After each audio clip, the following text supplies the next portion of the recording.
नमस्कार दोस्तों, स्वागत है आपका हमारे इस चैनल द साहिक नामा पर। अपने उपन्यास गबन को आगे बढ़ाते हुए चलते हैं उसके अगले अध्यायों की ओर। अब चलते हैं अध्याय 8 की ओर। शतरंज की बदौलत उसका कितने ही अच्छे अच्छे आदमियों से परिचय था, लेकिन वह संकोच और डर के कारण किसी से अपनी स्थिति प्रकट न कर सकता था। यह भी जानता था कि यह मान सम्मान उसी तक है जब तक किसी के सामने मदद के लिए हाथ नहीं फैलाता। यह आन टूटी फिर कोई बात भी न पूछेगा। कोई ऐसा भला मानुस न दिखता था जो कुछ बिना कहे ही जान जाए और उसे कोई अच्छी सी जगह दिला दे। आज उसका चित्त बहुत खिफे था। मित्रों पर ऐसा क्रोध आ रहा था कि एक एक को फटकारे और आए तो द्वार से धुक्कार दे। अब किसी से शतरंज खेलने को बुलाया तो ऐसी फटकार सुनाऊंगा कि बचा याद करे। मगर वह जरा गौर करता तो उसे मालूम हो जाता कि इस विषय में मित्रों का उतना दोष न था जितना खुद उसका। कोई ऐसा मित्र न था जिससे उसने बढ़ बढ़ कर बातें न की हों। यह उसकी आदत थी। घर की असली दशा को वह सदैव बदनामी की तरह छिपाता रहा और वह उसी का फल था कि इतने मित्रों के होते हुए भी वह बेकार था। वह किसी से अपनी मनोव्यथा न कह सकता था और मनोव्यथा सांस की भांति अंदर घुटकर असहाय हो जाती। घर में आकर मुंह लटकाए हुए बैठ गया। जागेश्वरी ने पानी लाकर रख दिया और पूछा, आज तुम दिन भर कहाँ रहे? लो हाथ मुंह धो लो। रमा ने लोटा उठाया ही था कि जालपा ने आकर उग्र भाव से कहा, मुझे मेरे घर पहुंचा दो इसी वक्त। रमा ने लोटा रख दिया और उसकी ओर इस तरह ताकने लगा मानो उसकी बात समझ में न आई हो। जागेश्वरी बोली, भला इस तरह कहीं बहू बेटियां विदा होती हैं? कैसी बात कहती हो बहू? जालपा, मैं उन बहू बेटियों में नहीं हूँ। मेरा जिस वक्त जी चाहेगा जाऊंगी, जिस वक्त जी चाहेगा आऊंगी। मुझे किसी का डर नहीं। जब यहाँ कोई मेरी बात नहीं पूछता तो मैं भी किसी को अपना नहीं समझती। सारे दिन अनाथों की तरह पड़ी रहती हूँ, कोई झांकता तक नहीं। मैं चिड़िया नहीं हूँ जिसका पिजड़दाना पानी रखकर बंद कर दिया जाए। मैं भी आदमी हूँ। अब इस घर में मैं क्षण भर न रुकूंगी। अगर कोई मुझे भेजने न जाएगा तो मैं अकेली चली जाऊंगी। राह में कोई भेड़िया नहीं बैठा है जो मुझे उठा ले जाएगा, और उठा भी ले जाए तो क्या गम, यह कौन सा सुख भोग रही हूँ। रमा ने सावधान होकर कहा, आखिर कुछ मालूम भी हो क्या बात हुई? जालपा, बात कुछ नहीं हुई। अपना जी है, यहाँ नहीं रहना चाहती। रमानाथ, भला इस तरह जाओगी तो तुम्हारे घर वाले क्या कहेंगे? कुछ यह भी तो सोचो। जालपा, यह सब कुछ सोच चुकी हूँ और ज्यादा नहीं सोचना चाहती। मैं जाकर अपने कपड़े बांधती हूँ और इसी गाड़ी से जाऊंगी। यह कहकर जालपा ऊपर चली गई। रमा भी पीछे पीछे यह सोचता हुआ चला, इसे कैसे शांत करूं। जालपा अपने कमरे में जाकर बिस्तर लपेटने लगी कि रमा ने उसका हाथ पकड़ लिया और बोला, तुम्हें मेरी कसम, जो इस वक्त जाने का नाम लो। जालपा ने त्योरी चढ़ाकर कहा, तुम्हारी कसम की मुझे परवाह नहीं। अब उसने अपना हाथ छुड़ा लिया और फिर बिछावन लपेटने लगी। रमा खिसियाना सा होकर एक किनारे खड़ा हो गया। जालपा ने बिस्तर बंद से बिस्तरे को बांधा और फिर अपने संदूक को साफ करने लगी, मगर अब उसमें वह पहली सी तत्परत न थी। बार बार संदूक बंद करती और खोलती। वर्षा बंद हो चुकी थी, केवल छत पर रुका हुआ पानी टपक रहा था। आखिर वह उसी बिस्तर के बंडल पर बैठ गई और बोली, तुमने मुझे कसम क्यों दिलाई? रमा के हृदय में आशा की गुदगुदी हुई। बोला, इसके सिवा मेरे पास तुम्हें रोकने का और कोई उपाय न था। जालपा, क्या तुम चाहते हो कि मैं यहीं घुट घुट कर मर जाऊं? रमानाथ, तुम ऐसे मनहूस शब्द क्यों मुंह से निकालती हो? मैं तो चलने को तैयार हूँ। ना मानोगी तो पहुंचाना ही पड़ेगा। जाओ, मेरा ईश्वर मालिक है, मगर कम से कम बाबूजी और अम्मा से पूछ लो। बूझती हुई आग में तेल पड़ गया। जालपा तड़प कर बोली, वह मेरे कौन होते हैं जो उनसे पूछूं? रमानाथ, कोई नहीं होते। जालपा, कोई नहीं। अगर कोई होते तो मुझे यूं न छोड़ देते। रुपए रखते हुए कोई अपने प्रियजनों का कष्ट नहीं देख सकता। ये लोग क्या मेरा आंसू न पोंछ सकते थे? मैं दिन के दिन यहाँ पड़ी रहती हूँ। कोई झूठों भी पूछता है। मोहल्ले की स्त्रियां मिलने आती हैं, कैसे मिलूं? यह सूरत तो मुझसे नहीं दिखाई जाती। न कहीं आना न जाना, न किसी से बात न चीत। ऐसे कोई कितने दिन रह सकता है? मुझे इन दोनों लोगों से अब कोई आशा नहीं रही। आखिर 2 लड़के और भी तो हैं, उनके लिए भी तो कुछ जोड़ेंगे कि तुम्ही को दे देंगे। रमा को बड़ी बड़ी बातें करने का फिर अवसर मिला। वह खुश था कि इतने दिनों के बाद आज उसे प्रसन्न करने का तरीका तो मिला। बोला, प्रिय, तुम्हारा ख्याल बहुत ठीक है, जरूर यही बात है, नहीं तो 2,500-3 हजार की उनके लिए क्या बड़ी बात थी। 50,000 बैंक में जमा है, दफ्तर तो केवल दिल बहलाने जाते हैं। जालपा, मगर है मक्खी चूस पल्ले सिरे के। रमानाथ, मक्खी चूस ना होते तो इतनी संपत्ति कहाँ से आती। जालपा, मुझे तो किसी की परवाह नहीं है जी, हमारे घर किस बात की कमी है, दाल रोटी वहाँ भी मिल जाएगी। 2-4 सखी सहेलियां हैं, खेत खलियान है, बाग बगीचे हैं, जी बहलता रहेगा। रमानाथ, और मेरी क्या दशा होगी जानती हो, घुल घुल कर मर जाऊंगा। जब से चोरी हुई मेरे दिल पर जैसे गुजरती है वह दिल ही जानता है। अम्मा और बाबूजी से एक बार नहीं लाखों बार कहा, जोर देकर कहा कि 2-4 चीजें तो बनवा ही दीजिए, पर किसी के कान पर जू न रेंगती। न जाने क्यों मुझसे आंखें उधर कर ली। जालपा, जब तुम्हारी नौकरी कहीं लग जाए तो मुझे बुला लेना। रमानाथ, तलाश कर रहा हूँ, बहुत जंग मिलने जाली है, हजारों बड़े बड़े आदमियों से मुलाकात है, नौकरी मिलने क्या देर लगती। हाँ, जरा अच्छी जगह चाहता हूँ। जालपा, मैं इन दिनों का रुख समझती हूँ, मैं भी यहाँ अब दावे के साथ रहूंगी। क्यों, किसी नौकरी के लिए कहते नहीं हो? रमानाथ, शर्म आती है किसी से कहते हुए। जालपा, इसमें शर्म की कौन सी बात है, कहते शर्म आती है तो खत लिख दो। रमा उछल पड़ा, कितना सरल उपाय था, और अभी तक यह सीधी सी बात उसे न सूझी थी। बोला, हाँ, यह तुमने बहुत अच्छी तरकीब बतलाई, कल जरूर लिखूंगा। जालपा, मुझे पहुंचा कर आना तो लिखना। कल ही थोड़े लौट आओगे? रमानाथ, तो क्या तुम सचमुच आ जाओगी? तब मुझे नौकरी मिल चुकी और मैं खत लिख चुका, इस वियोग के दुख में बैठकर रोऊंगा कि नौकरी ढूंढूंगा? नहीं, इस वक्त जाने का विचार छोड़ो। नहीं, सच कहता हूँ, मैं कहीं भाग जाऊंगा। मकान का हाल देख चुका, तुम्हारे सिवा और कौन बैठा हुआ है जिसके लिए यहाँ पड़ा सड़ा रहूं? हटो तो जरा मैं बिस्तर खोल दूं। जालपा ने बिस्तर पर से जरा खिसक कर कहा, मैं बहुत जल्दी चली आऊंगी। तुम गए और मैं आई। रमा ने बिस्तर खोलते हुए कहा, जी नहीं, माफ कीजिए, इस धोखे में नहीं आता। तुम्हें क्या, तुम तो सहेलियों के साथ विहार करोगी, मेरी खबर तक न लोगी और यहाँ मेरी जान पर बन आवेगी। इस घर में फिर कैसे कदम रखा जाएगा? जालपा ने एहसान जताते हुए कहा, आपने मेरा बंधा बनाया बिस्तर खोल दिया, नहीं तो आज कितने आनंद से घर पहुंच जाती। शहजादी सच कहती थी, मर्द बड़े टोनहे होते हैं। मैंने आज पक्का इरादा कर लिया था कि चाहे ब्रह्मा भी उतर आए पर मैं न मानूंगी, पर तुमने 2 ही मिनट में मेरे सारे मंसूबे चौपट कर दिए। कल खत लिखना जरूर, बिना कुछ पैदा किए अब निर्वाह नहीं है। रमानाथ, कल नहीं, मैं इसी वक्त जाकर 2-3 चिट्ठियां लिखता हूँ। जालपा, पान तो खाते जाओ। रमानाथ ने पान खाया और मर्दाने कमरे में आकर खत लिखने बैठे, मगर फिर कुछ सोचकर उठ खड़े हुए और एक तरफ को चल दिया। स्त्री का सब प्रेम आग्रह पुरुष से क्या नहीं करा सकता। ये था अध्याय 8। अब चलते हैं अध्याय 9 की ओर। रमा के परिचितों में एक रमेश बाबू म्युनिसिपल बोर्ड में हेड क्लर्क थे। उम्र तो 40 के ऊपर थी, पर थे बड़े रसिक। शतरंज खेलने बैठ जाते तो सवेरा कर देते, दफ्तर भी भूल जाते, ना आगे नाक न पीछे पगहा।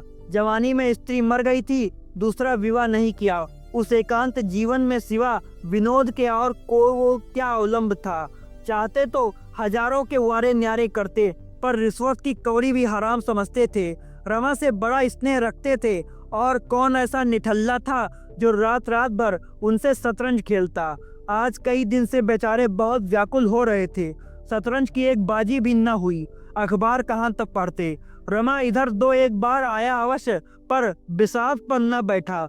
रमेश बाबू ने मुहर बिछा दिए, उसको पकड़कर बैठाया, पर वह बैठा नहीं। वह क्यों शतरंज खेलने लगा? बहू आई, उसका मुंह देखेगा, उससे प्रेमालाप करेगा कि इस बूढ़े के साथ शतरंज खेलेगा। कई बार जी में आया उसे बुलवाए, पर यह सोचकर कि वह क्यों आने लगा, रह गए। कहाँ जाए, सिनेमा ही देख आवे, किसी तरह समय तो कटे। सिनेमा से उन्हें बहुत प्रेम न था, पर इस वक्त उन्हें सिनेमा के सिवा और कुछ न सूझा।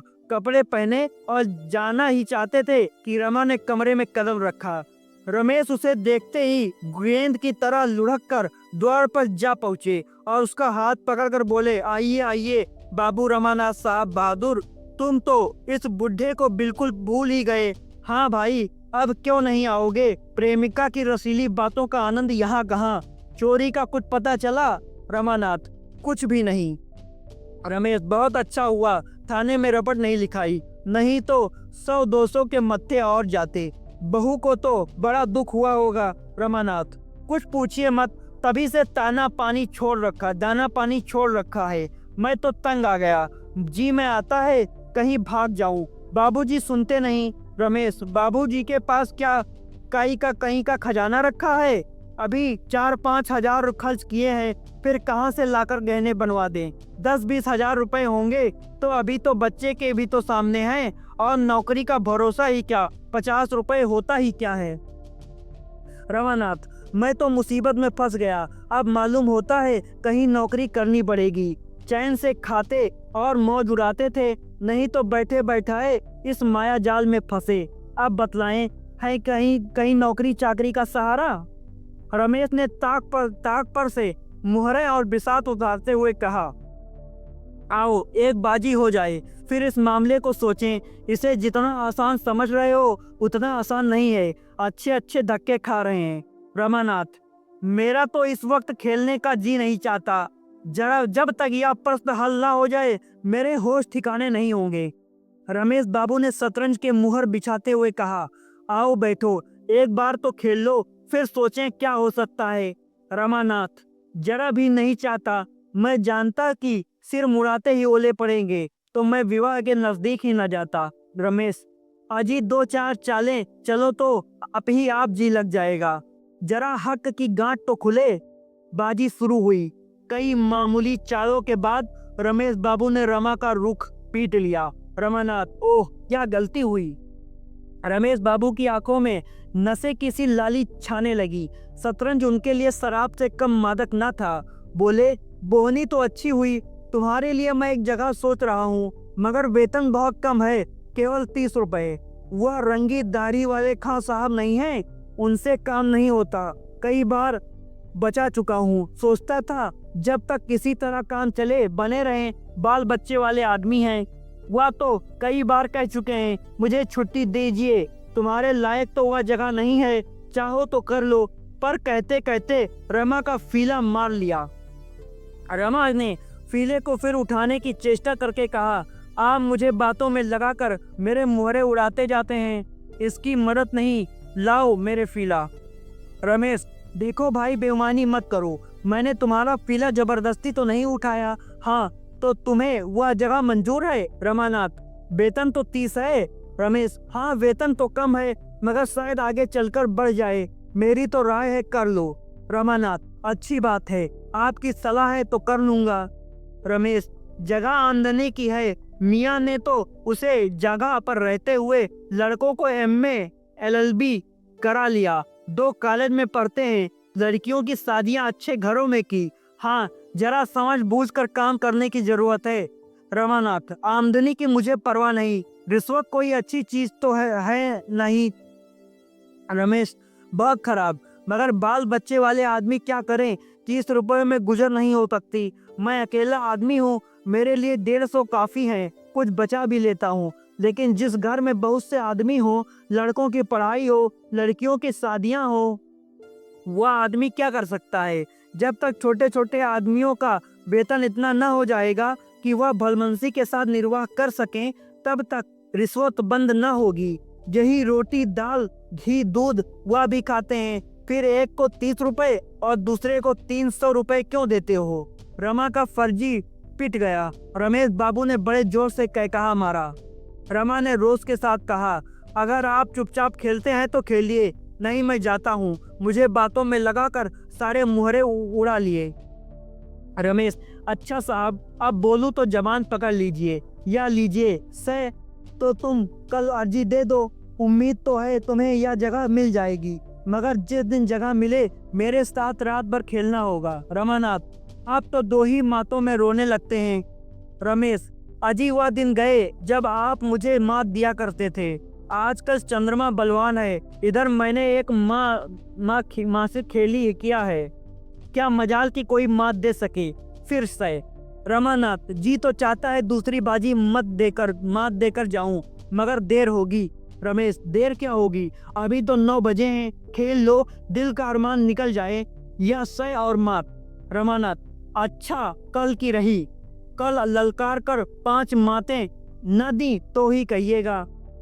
रमेश, अजी जाओ भी, तुम मुझे क्या मात दोगे, हिम्मत हो तो अभी सही। रमानाथ, अच्छा आइए, आप भी क्या सहेंगे, मगर मैं 5 बाजियों से कम न खेलूंगा। रमेश, 5 नहीं तुम 10 खेलो जी, रात तो अपनी है, तो चलो फिर खाना खा लें, तब निश्चिंत होकर बैठें। तुम्हारे घर कहलाए देता हूँ कि आज यहीं सोएंगे, इंतजार ना करें। दोनों ने भोजन किया और फिर शतरंज पर बैठे। पहली बाजी में 11 बज गए, रमेश बाबू की जीत रही। दूसरी बाजी भी उन्हीं के हाथ रही। तीसरी बाजी खत्म हुई तो 2 बज गए। रमानाथ, अब तो मुझे नींद आ रही है। रमेश, तो मुंह धो लो, बरक रखी हुई है, मैं 5 बाजियां खेले बगैर सोने न दूंगा। रमेश बाबू को यह विश्वास हो रहा था कि आज मेरा सितारा बुलंद है, नहीं तो रमा को लगातार 3 मात देना आसान न था। वह समझ गए थे इस वक्त चाहे जितनी बाजियां खेलूं, जीत मेरी ही होगी। मगर जब चौथी बाजी हार गए तो यह विश्वास जाता रहा, उल्टे यह भय हुआ कि कहीं लगातार हारता न जाऊं।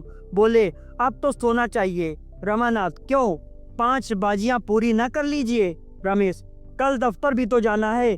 रमा ने अधिक आग्रह न किया, दोनों सोए। रमा यूं ही 8 बजे से पहले न उठता था, फिर आज तो 3 बजे सोया था, आज तो उसे 10 बजे तक सोने का अधिकार था। रमेश नियमानुसार 5 बजे उठ बैठे, स्नान किया, संध्या की, घूमने गए और 8 बजे लौटे, मगर रमा तब तक सोता ही रहा। आखिर जब 9:30 बज गए तो उन्होंने उसे जगाया। रमा ने भिड़क कर कहा, नाहक जगा दिया, कैसी मजे की नींद आ रही थी। रमेश, अजी वह अर्जी देना है कि नहीं तुमको। रमानाथ, आप दे दीजिएगा। रमेश, और जो कहीं साहब ने बुलाया तो मैं ही चला जाऊंगा। रमानाथ, जो चाहे कीजिएगा, मैं तो सोता हूँ। रमा फिर लेट गया और रमेश ने भोजन किया, कपड़े पहने और दफ्तर चलने को तैयार हुए। उसी वक्त रमानाथ हड़बड़ा कर उठा और आंखें मलता हुआ बोला, मैं भी चलूंगा। रमेश, अरे मुंह हाथ तो धो ले भले आदमी। रमानाथ, आप तो चले जा रहे हैं। रमेश, नहीं, अभी 15-20 मिनट तक रुक सकता हूँ, तैयार हो जाओ। रमानाथ, मैं तैयार हूँ, वहां से लौटकर घर भोजन करूंगा। रमेश, कहता तो है अभी आधा घंटे तक रुका हुआ हूँ। रमा ने 1 मिनट में मुंह धोया, 5 मिनट में भोजन किया और चटपट रमेश के दफ्तर चला। रास्ते में रमेश ने मुस्कुराकर कहा, घर क्या बहाना करोगे, कुछ सोच रखा है। रमानाथ, कह दूंगा, रमेश बाबू ने आने नहीं दिया। रमेश, मुझे गालियां दिलवाओगे और क्या फिर कभी न आने पाओगे। रमानाथ, ऐसा स्त्री भक्त नहीं हूँ। हाँ, या तो बताइए, मुझे अर्जी लेकर तो साहब के पास न जाना पड़ेगा। रमेश, और क्या तुम समझते हो घर बैठे जगह मिल जाएगी, महीनों दौड़ना पड़ेगा, महीनों बेसियों सिफारिशों लगानी पड़ेगी, सुबह शाम हाजिरी देनी पड़ेगी, क्या नौकरी मिलना आसान है। रमानाथ, तो मैं भी ऐसी नौकरी से बाज आया, मुझे तो अर्जी लेकर आ जाते ही शर्म आती है, खुशामंदे कौन करेगा। पहले मुझे कुर्कों पर कड़ी हंसी आती थी, मगर वही बला मेरे सिर पड़ी। साहब डांट वाट तो ना बताएंगे। रमेश, बुरी तरह डांटते हैं, लोग उसके सामने जाते हुए कांपते हैं। रमानाथ, तो फिर मैं घर जाता हूँ, यह सब मुझसे न बर्दाश्त होगा। रमेश, पहले सब ऐसे ही घबराते हैं, मगर सहते सहते आदत पड़ जाती है। तुम्हारा दिल धड़क रहा होगा कि न जाने कैसे बीतेगी। जब मैं नौकर हुआ तो तुम्हारी ही उम्र में मेरी भी थी और शादी हुए 3 ही महीने हुए थे। जिस दिन मेरी पेशी होने वाली थी, ऐसा घबराया हुआ था मानो फांसी पाने जा रहा हूँ, मगर तुम्हें डरने का कोई कारण नहीं है, मैं सब ठीक कर दूंगा। रमानाथ, आपको तो 20-22 साल नौकरी करते हो गए होंगे। रमेश, पूरे 25 हो गए साहब। 20 बरस तो स्त्री का देहांत हुए हो गए। 10 रुपए का नौकर हुआ था। रमानाथ, आपने दूसरी शादी क्यों नहीं की? तब तो आपकी उम्र 25 से ज्यादा न रही होगी। रमेश ने हंसकर कहा, बर्फी खाने के बाद गुड़ खाने को किसका जी चाहता है? महल का सुख भोगने के बाद झोपड़ा किसे अच्छा लगता है? प्रेम आत्मा को तृप्त कर देता है। तुम तो मुझे जानते हो, अब तो बूढ़ा हो गया हूँ, लेकिन मैं तुमसे सच कहता हूँ, इस विदुर जीवन में मैंने किसी स्त्री की ओर आंख तक नहीं उठाई। कितनी ही सुंदरियां देखी, कई बार लोगों ने विवाह के लिए घेरा भी, लेकिन कभी इच्छा ही न हुई। उस प्रेम की मधुर स्मृतियों में मेरे लिए प्रेम का सजीव आनंद भरा हुआ है। यूं बातें करते हुए दोनों आदमी दफ्तर पहुंचे। ये था गबन उपन्यास का भाग 9। अब चलते हैं भाग 10 की ओर। रमा दफ्तर से घर पहुंचा तो 4 बज रहे थे। वह दफ्तर ही में था कि आसमान पर बादल घिर आए। पानी आया ही चाहता था, पर रमा को घर पहुंचने की इतनी बेचैनी हो रही थी कि उससे रुका न गया। हाथे ही में बाहर भी ना निकलने पाया था कि जोर की वर्षा होने लगी। आषाढ़ का पहला पानी था। एक ही क्षण में वह लथपथ हो गया। फिर वह कहीं न रुका ही नहीं। नौकरी मिल जाने का शुभ समाचार सुनाने का आनंद इस दोंगड़े की जग क्या परवाह कर सकता था। वेतन तो केवल 30 ही रुपए न थे, पर जगह आमदनी की थी। उसने मन ही मन हिसाब लगा लिया था कि कितना मासिक बचत हो जाने से वह जालपा के लिए चंद्रहार बनवा सकेगा।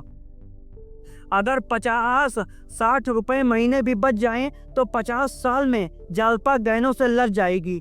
कौन सा आभूषण कितने का होगा, इसका भी उसने अनुमान कर लिया था।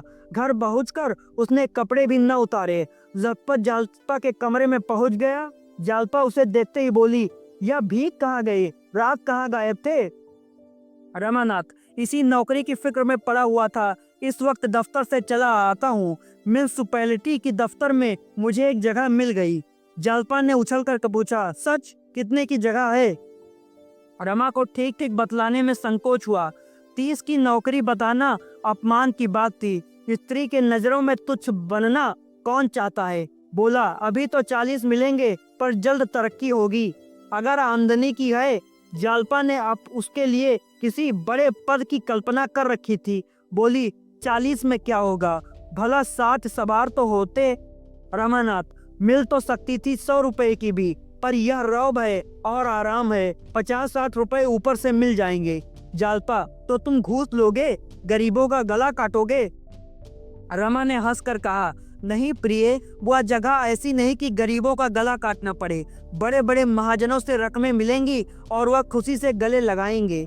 मैं जिसे चाहूँ दिन भर दफ्तर में खड़ा रखूं। महाजनों का एक एक मिनट एक एक झासरफी के बराबर है। जल्द से जल्द अपना काम कराने के लिए वे खुशामद भी करेंगे, पैसे भी देंगे। जालपा संतुष्ट हो गई, बोली, हाँ तब ठीक है, गरीबों का काम यूं ही कर देना। रमानाथ, वह तो करूँगा ही। जालपा, अभी अम्मा जी से तो नहीं कहा? जाकर कह आओ। मुझे तो सबसे बड़ी खुशी यही है कि अब मालूम होगा कि यहाँ मेरा भी कोई अधिकार है। रमानाथ, हाँ जाता हूँ, मगर उनसे तो मैं 20 ही बताऊंगा। जालपा ने उल्लसित होकर कहा, हाँ जी, बल्कि 15 ही कहना। ऊपर की आमदनी की तो चर्चा ही करना व्यर्थ है। भीतर का हिसाब वह ले सकते हैं। मैं सबसे पहले चंद्रहार बनवाऊंगी। इतने में डाकिये ने पुकारा। रमा ने दरवाजे पर जाकर देखा तो उसके नाम एक पार्सल आया था। महाशय दीनदयाल ने भेजा था। लेकर खुश खुश घर में आए और जालपा के हाथों में रखकर बोले, तुम्हारे घर से आया है, देखो इसमें क्या है। रमा ने चटपट कैंची निकाली और पार्सल खोला तो उसमें देवदार की एक डिबिया निकली। उसमें एक चंद्रहार रखा हुआ था। रमा ने उसे निकाल कर देखा और हंसकर बोला, ईश्वर ने तुम्हारी सुन ली, चीज तो बहुत अच्छी मालूम होती है। जालपा ने कुंठित स्वर में कहा, अम्मा जी को यह क्या सूझी? यह तो नहीं उन्हीं का हार है। मैं तो इसे न लूंगी। अभी डाक का वक्त हो तो लौटा दो। रमा ने विस्मित होकर कहा, लौटाने की क्या जरूरत है? वह नाराज न होंगी। जालपा ने एक नाक सिकोड़कर कहा, मेरी बला से रानी रटोगी, अपना सुहार लेगी। मैं उनकी दया के बिना भी जीते रह सकती हूँ। आज इतने दिनों के बाद उन्हें मुझ पर दया आई है। उस वक्त दया ना आई थी जब मैं उनके घर से विदा हुई थी। उनके गहने उन्हें मुबारक हो। मैं किसी का एहसान नहीं लेना चाहती। अभी उनके ओढ़ने पहनने के दिन हैं, मैं क्यों बाधक बनूं? तुम कुशल से रहोगे तो मुझे बहुत गहने मिल जाएंगे। मैं अम्मा जी को यह दिखाना चाहती हूँ कि जालपा तुम्हारे गहनों की भूखी नहीं है। रमा ने संतोष देते हुए कहा, मेरी समझ में तो तुम्हें हार रख लेना चाहिए। सोचो उन्हें कितना दुख होगा। विदाई के समय यदि ना दिया होता तो अच्छा ही किया, यही तो और गहनों के साथ यह भी चला जाता। जालपा, मैं इसे लूंगी नहीं, यह निश्चय है। रमानाथ, आखिर क्यों? जालपा, मेरी इच्छा। रमानाथ, इस इच्छा का कोई कारण भी तो होगा। जालपा रूंधे हुए स्वर में बोली, कारण यही है कि अम्मा जी इसे खुशी से नहीं दे रही हैं। बहुत संभव है कि इसे भेजते समय वह रोई भी हो, और इसमें तो कोई संदेह ही नहीं है कि इसे वापस पाकर उन्हें सच्चा आनंद होगा। देने वाले का हृदय देखना चाहिए। प्रेम से यदि वह मुझे एक छल्ला भी दे दे तो मैं दोनों हाथों से ले लूं। जब दिल पर जब्र करके दुनिया की लाज से या किसी के धिक्कारने से दिया तो क्या दिया? दान भिखारियों को दिया जाता है। मैं किसी का दान नहीं लूंगी, चाहे वह माता ही क्यों ना हो। माता के प्रति जालपा का यह द्वेष देखकर रमा और कुछ न कह सका। द्वेष तर्क और प्रमाण नहीं सुनता। रमा ने हार ले लिया और चारपाई से उठता हुआ बोला, जरा अम्मा और बाबूजी को तो दिखा दूं, कम से कम उनसे पूछ तो लेना ही चाहिए। जालपा ने हार उसके हाथ से छीन लिया और बोली, वे लोग मेरे कौन होते हैं जो मैं उनसे पूछूं? केवल एक घर में रहने का नाता है। जब वह मुझे कुछ नहीं समझते तो मैं भी उन्हें कुछ नहीं समझती। यह कहते हुए उसने हार को उसी डिब्बे में रख दिया और उस पर कपड़ा लपेट कर सीने लगी। रमा ने एक बार डरते डरते फिर कहा, ऐसी जल्दी क्या है? 10-5 दिन में लौटा देना, उन लोगों की भी खातिर हो जाएगी। इस पर जालपा ने कठोर नजरों से देखकर कहा, जब तक मैं इसे लौटा न दूंगी मेरे दिल को चैन न आएगा। मेरे हृदय में कांटा सा खटकता रहेगा। अभी पार्सल तैयार हुआ जाता है, हाल ही लौटा दो। एक क्षण में पार्सल तैयार हो गया और रमा उसे लिए हुए चिंतित भाव से नीचे चला। तो दोस्तों, यह था गबन उपन्यास का भाग 8, 9, 10। अब चलते हैं, अब मिलेंगे उसके अगले अध्यायों में, अध्याय 11-12 में। धन्यवाद दोस्तों।